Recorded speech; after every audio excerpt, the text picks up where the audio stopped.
Hi, Lex Berman here with part 4 of the QGIS 2.10 tutorial. This section is about point in polygon calculations. So the first thing I'm going to do is what I'm trying to do is find all of the countries in Africa, and I want to find out how many airports there are in each country. So I'm going to first create a layer of just the states in Africa, and then I'm going to do a calculation to find out how many of the airports overlap with that state. It's a point in polygon calculation. So the first thing I need to do is I need to just select all the states in Africa, and I'm going to use the continent to do that. So I will make this continent layer active and select it, and then I want to use my vector research tool, select by location calculator or tool, and I want to find all the features in the natural earth countries layer that intersect features in the continent layer that are currently selected, and hit OK. And it's selected more than I want. Actually, some stuff in Europe, and if I zoom out a little bit, you'll see even one in South America. So now what I want to do is sort of like manually deselect a couple of these countries. Now to do that, you got to make sure that the layer that you have the selection in is the active layer, which is my countries layer.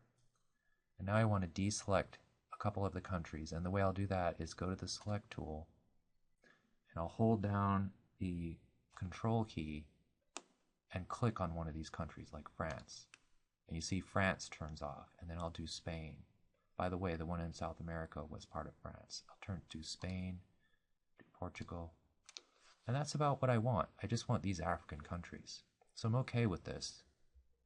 And now back to this layer control. I want to go to the layer, right click, and save as a new file that just contains my African states. So instead of airports, I'll call it Africa States as a shapefile. Pull this up so you can see it. Africa States, save. And I want to go ahead and change the coordinate system now. And the reason why I want to, by the way, only the selected features. So just that selection that I've got is going to go into my African states. The reason I need to change the coordinate system is that WGS 84 is lat-long decimal degrees, and the units are decimal degrees. So in order to do some point in polygon and aerial calculations, I really want it to be, actually the point in polygon won't matter, but later I wanted to do aerial calculations like density calculations by kilometer, square kilometer. And to do that, you need a projected coordinate system in a unit of measure, such as meters. In any case, we'll just show you how to change the projection here. So we want to do a selection. We want to select a projection. And we want to search for one that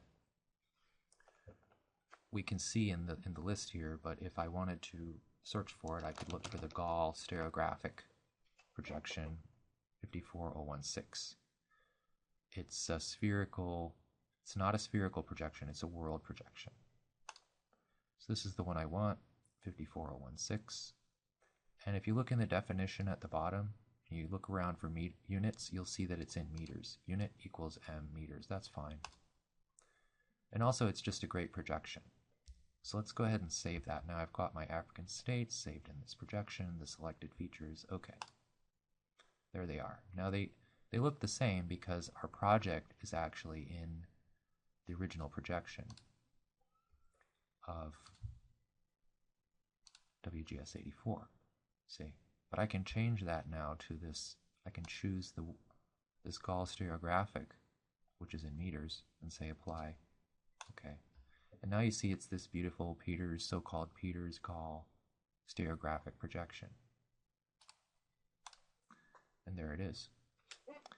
So now what I want to do is I want to count the number of each of these points that falls within each country. find out how many airports there are in each country. So I can do that by using a vector tool, vector analysis, point in polygon. I want to count the polygon vector layer of African states, and the points are what I want to count in the airports. I can aggregate on IDs in case I had multiple features that really should only be counted once. But I want each airport counted separately, so I'll use the object ID. I'll use a statistical method of just summing them, how many are there, and I'll create a new field in my file that's called point count. And I need to output it now to a new file, and I'll call it African States point in polygon. So basically I'm saying how many airports are there in each state in Africa. I'll add it to the canvas. Okay, input layers, this is a good warning. Input layers have non-matching CRS, which may cause unexpected results. Okay, close. So let's see if it worked. We can do that. Well, actually, we should open the attribute table and go look at that point count. You can see it's null values. They were not in the same coordinate system. So I need to take my African airports and export those to the coordinate system that I want to use.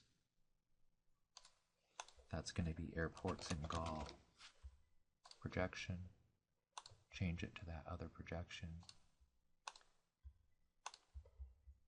And just save them all. So now I've got them in this. I'll make sure that layer's not on. Now I want to redo this pip calculation. I'll remove it. Using the two vector layers that are in the same coordinate system. Points in polygon. Vector layer. I don't want the airports, I want this one in the correct coordinate system. And now I still need to output it. I'll just overwrite the old one, African States pip. Do you want to overwrite it? Replace it? Yes. And add it to the canvas. Okay. It threw no warning, so it's probably a little better. And now I have these African states. I can check out the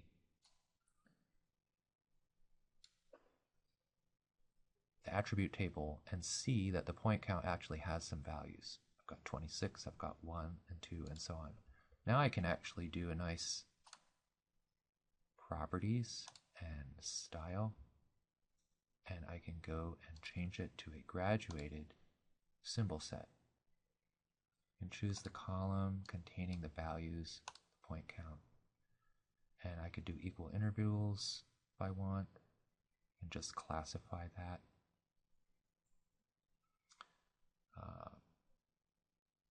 Sure, apply.